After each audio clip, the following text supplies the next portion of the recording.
Good morning YouTube, Lofty's here. Popped down to Cornwall Kawasaki again. Look at this beast, beautiful. 2026 Z900RS. I know they've been around a while. I've been waiting to get my hands on one of these. This is the facelift model. Cruise control, IMU, you name it, all the extras. Absolute gorgeous bit of kit. Anyway, if you're interested in seeing Lofty ride the 2026 Kawasaki Z900RS, you stick around.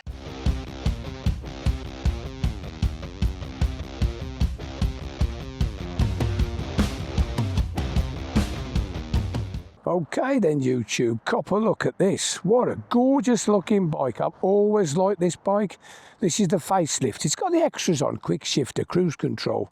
The SE's got all posh suspenders and everything. Anyway, let's give this a bit of thrash.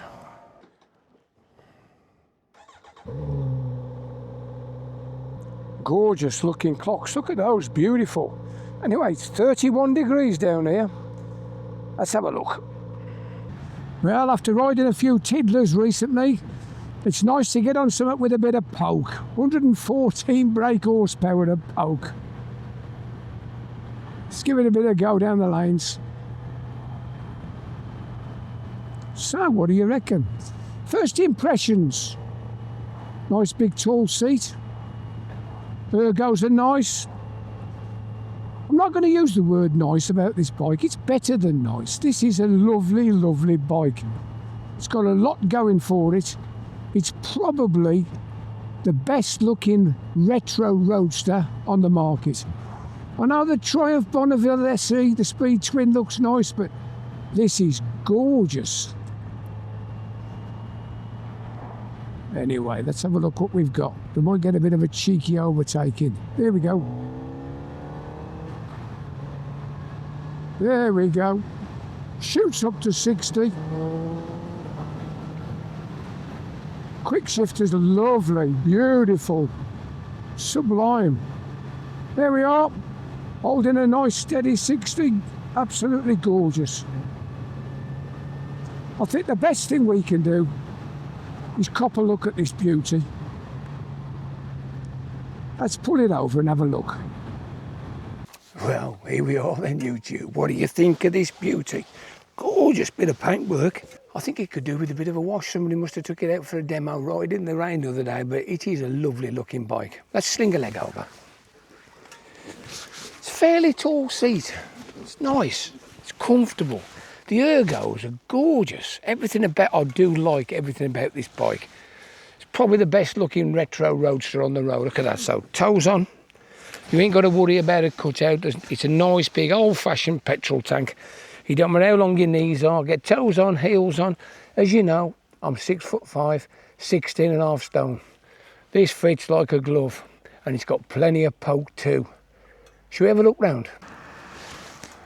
What do you reckon?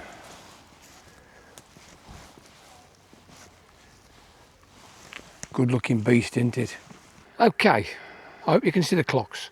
Beautiful, proper round clocks. We've got a nice LCD in the middle. So we've got a speedo on the left, tacho on the right, a large LCD. We've got the time at the bottom, fuel down the left, temperature down the right, oil warning at the top, the traction control setting went on number 1, and the gear indicator. How good's that? You can also see we've got a key. Wonderful. So on the right hand side we've got Mickey Mouse ears, gorgeous, coming in nice and close. We've got adjustable hydraulic levers. We've got a jam pot coming out. We've got a single start stop. It's all in one. It's a bit like the one on the XSR Yamaha. Coming across we've got Mickey Mouse ears, coming in closer. Adjustable cable operated clutch. Then we got the cluster. Here we go. So we got lights, high and low beam, mode select, cruise control, push to activate, set, resume, up and down. Dead simple. We've got a reset button, indicators, horn. Nice little bipper. Okie dokie. Shall we start it up? There we go. Nice reassuring 4-cylinder burble from the cockpit. Oh yes. Let's have a listen from the pipe. Nice big chrome pipe. How good's that? Superb, innit? I think it's time we got the stats out. Okay, so what we got? We got the 2026 Kawasaki Z900RS. This is a facelift. 948cc liquid cooled, double overhead cam, 16 valve, inline 4.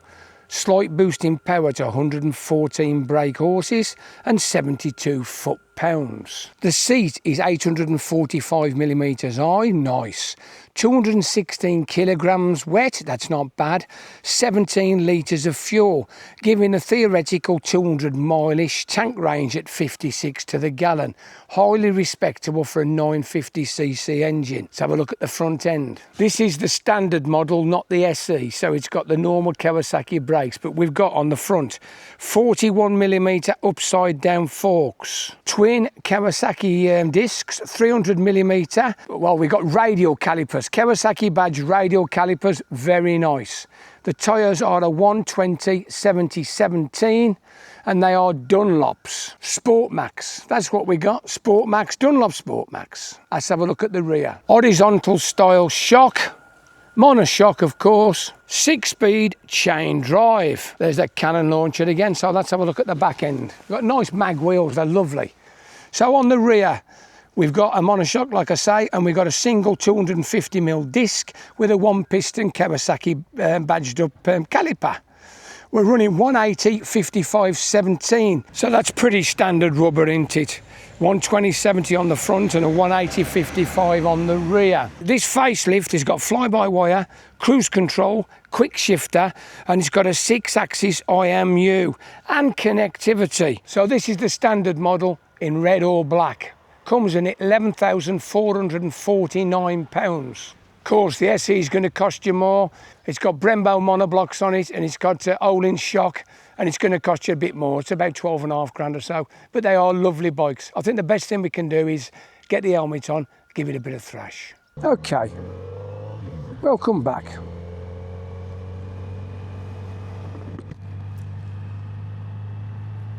So as you know, inline fours, especially this Kawasaki style inline 4, they've been making them for donkey's years. They're as smooth as syrup, they are. They're like silk. They're so nice, so tactile. And they've put a quick shifter on this.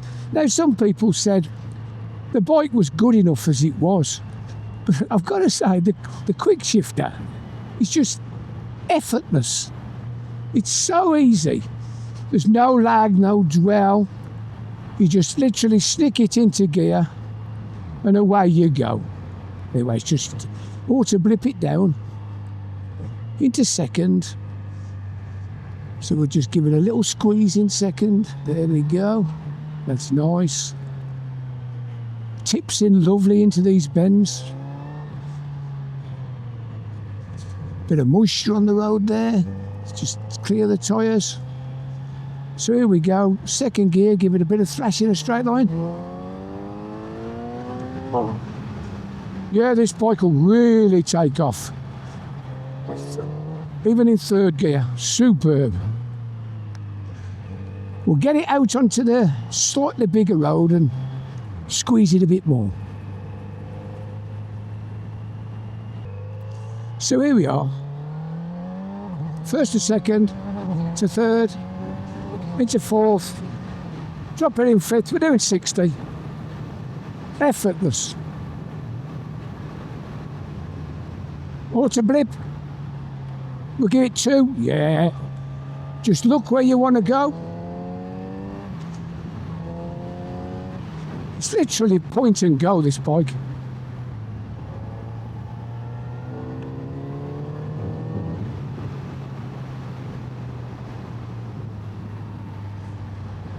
So we just dropped down. So we're doing 40 mile an hour. There's nothing behind. We're going to do a bit of a brake test. Here we go, rear brake. It's okay, it's about it. It's a stability device, that's about it. It's no better than that. I'll just straighten up again. We're on a slight downhill. So, 40 mile an hour front brake. Yeah, you give it a full handful and it works. Here we go again. Emergency stop, front and back. Yeah, that'll stop you. Not a problem at all. So we'll just drop into the 30. Put the cruise on.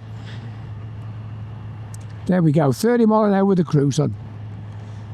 Now some people say, the RS don't need a cruise. Why? Why don't it need a cruise? I love cruise controls. Anyway, we're going to take a right here. Here we go. So let's just knock it down. See what happens. See if it'll go lower. Probably won't down the hill. Not to worry. We need some brakes anyway. The road's just starting to tighten up on us.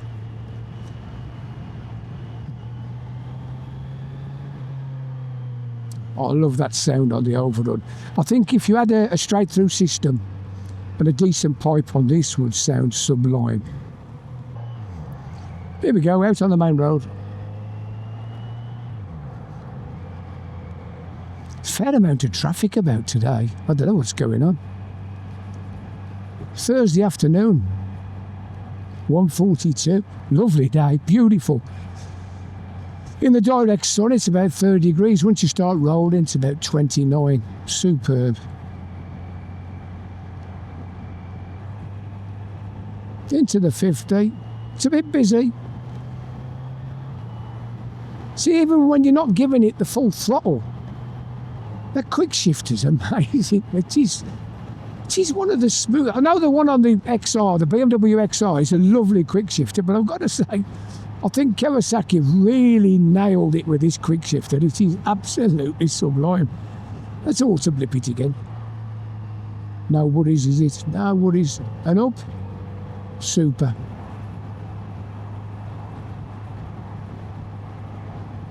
So here we are, approaching the island. We're in third gear. We're all clear. Into second. This is a 50. We can't go no faster. So we're just knocking up to 50. There we are, 50 mile an hour. We're in fourth gear, doing just over 4,500 revs, 50. That is gorgeous. We're going to do a fourth gear roll on. Here's the sign.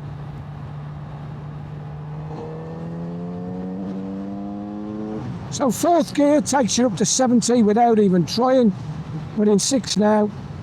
So, no buffeting, quite a bit of wind noise, your typical naked roadster. Absolutely lovely. So we've dropped the cruise on.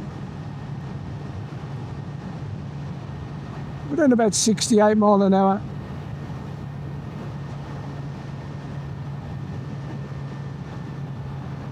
So a bit of breakage. Coming up to the island, we're going to go round the island. Water blip. Into the 30. Water blip again. And again. And again. So we're in second. We just go round the island, we'll nibble it round. Yeah, it steers lovely. Absolutely lovely. You just look where you want to go, round and round and round it goes. That's gorgeous. So we're going to open out onto the main road, straight into the National, second gear. Here we go, second gear. So we can do 70 in second gear without trying too hard. It's gorgeous, isn't it? So keep it going.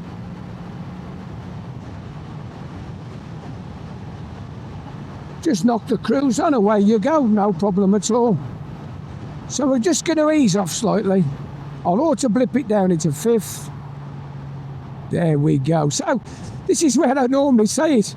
I do hope you've enjoyed this bit of a video from the Lofty Biker. If you have, click on the like, subscribe, ring that little bell. I'll only be too pleased to answer your questions or chat with you. Anyway, I'm going to give it a bit of a thrash down the lanes and take it back to Cornwall Kawasaki. Here we go.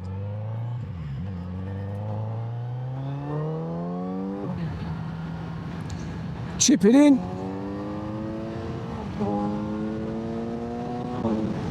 Oh, lovely jubbly.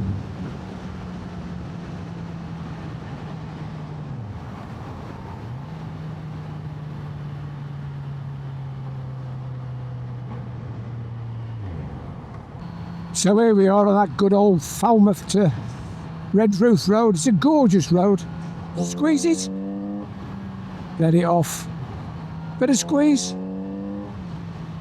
Bit disappointed we ain't got no overtakes in today. So all I'm going to say is let's sum it up, shall we, because we've caught the traffic up.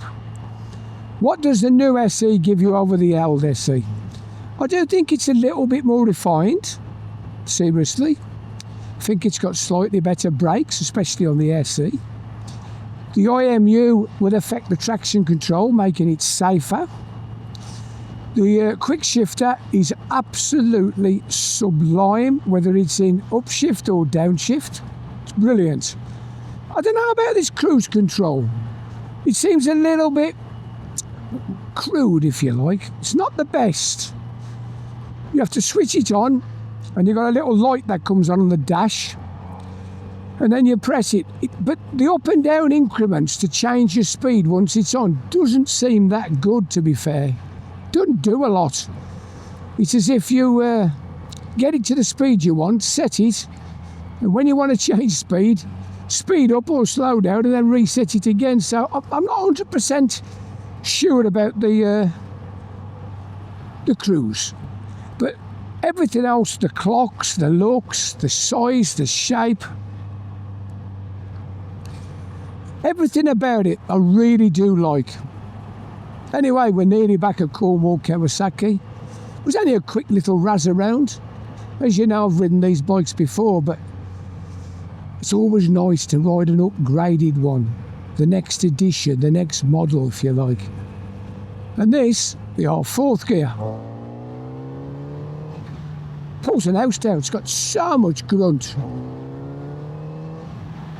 You know, from 35 to 50. Amazing. What a bike. Well done, Kawasaki. Anyway, here we go. I'm just going to pull in. I'll say thank you to Mark and Liam down at Cornwall Kawasaki. And this is the Loftybiker.